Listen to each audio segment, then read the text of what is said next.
اچھا ابھی آپ کو میں نے کمپلیٹلی یہ پورا ایپیسوڈ ہو سکتا ہے کہ جس طرح ہم نے لینڈ کیا اسکردو ایئرپورٹ. اب اسکردو ایئرپورٹ پہ اترے ہیں تو ظاہر ہے ایک تو تکیہ تارڑ کے اراکین، ایک ایکسپریس والے دوست، اس کے بعد ٹورسٹ پولیس والے پتہ نہیں کہاں سے آ گئے. They are very effective by the way. ان کا نام پولیس نہیں ہونا چاہیے کیونکہ وہ نیگیٹو سا بنتا ہے. وہ مطلب ہے کہ ٹورسٹ گائیڈ ہونا چاہیے ان کا نام. وردیاں شردیاں پہنی ہیں، وہ تمام ٹورسٹوں کی مدد کرتی. ایک تو وہ آ کے انہوں نے گفتگو کی، شکریہ ادا کیا. اس کے بعد ایک خاتون ہے صوبیہ، انہوں نے شاید انتظام کیا ہوا ہے. ایک صاحب ٹوپیاں لے کے آ کے گلگت والی، وہ سب لوگوں کو انہوں نے پہنائی.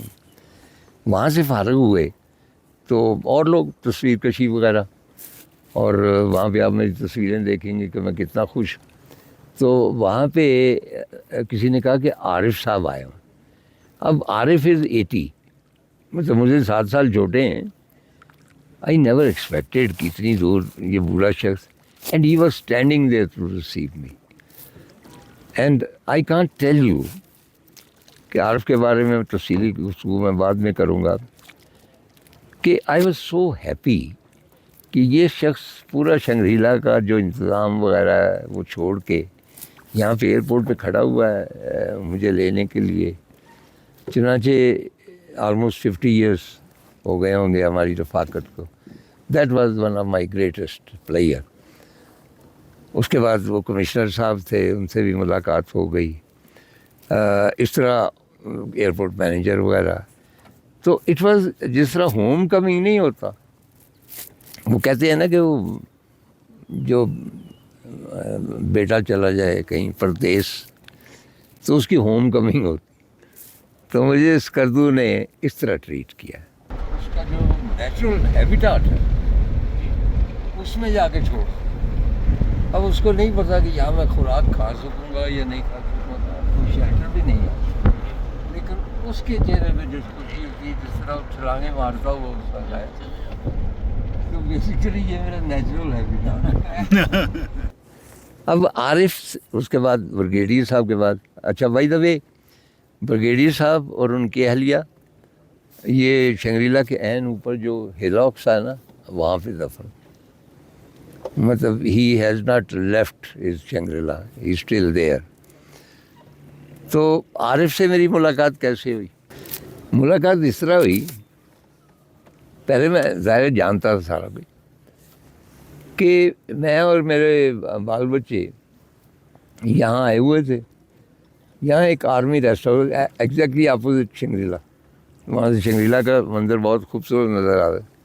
وہاں ہم ٹھہرے ہوئے اور بچے بوٹنگ وغیرہ کرتے تھے، سارا کچھ جو بھی سلسلہ ہوتا ہے.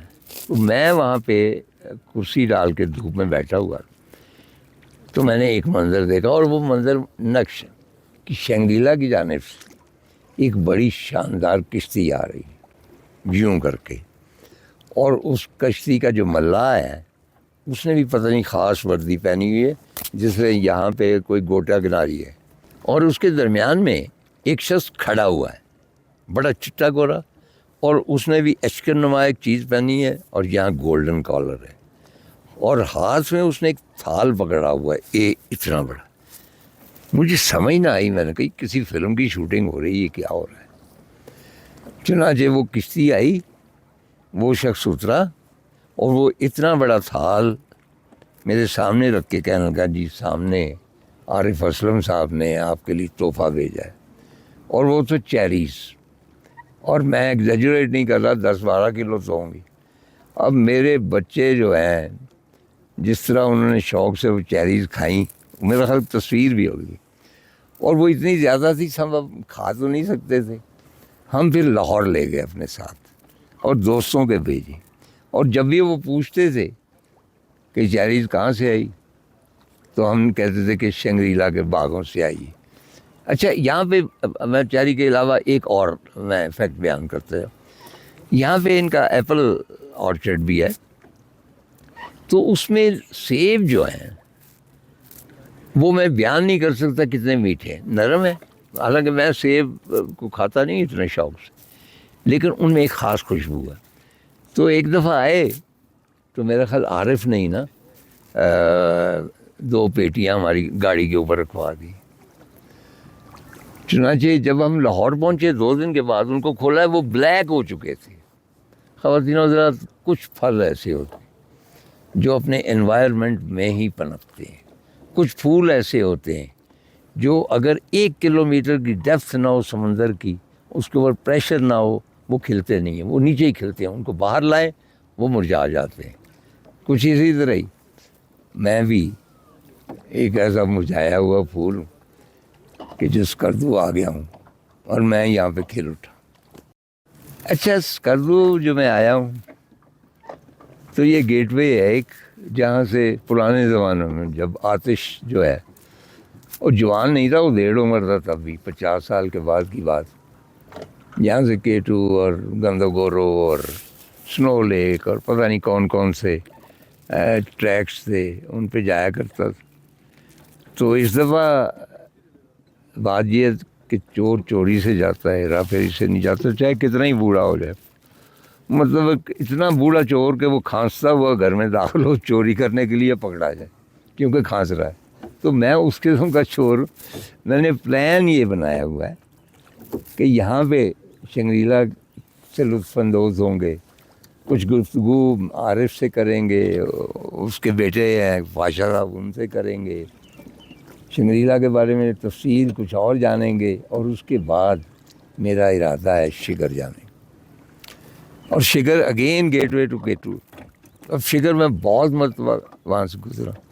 وہاں بھی آبویسلی مجھے اب آرام چاہیے، میری ہڈیاں بوڑھی ہیں.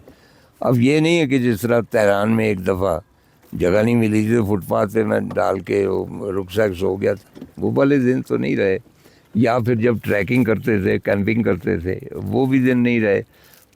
پچھلی دفعہ حراموش گئے ہیں نا، تو میں لیٹ گیا اس میں جا کے سلیپنگ بیگ میں، اٹھا ہی نہ جائے. تو وہ دن نہیں رہے. لیکن پلاننگ میں مطلب کیا حرج کیا ہے؟ جس طرح میں بار بار یہ کہتا ہوں کہ وہ جو محاورہ ہے نا کہ if wishes were horses fools would ride them، یعنی اگر خواہشات گھوڑے ہوتی نا تو بیوقوف ان کے اوپر سواری کرتے. میں وہ بیوقوف، میں نے ہمیشہ خواہشوں کے گھوڑوں پہ سواری کی. اور یقین کیجئے کہ کبھی نہ کبھی کوئی ایک گھوڑا آپ کو خواہشوں کے قریب لے جاتا ہے. چنانچہ ننگما ویلی ٹریک وہ خواہش ہے.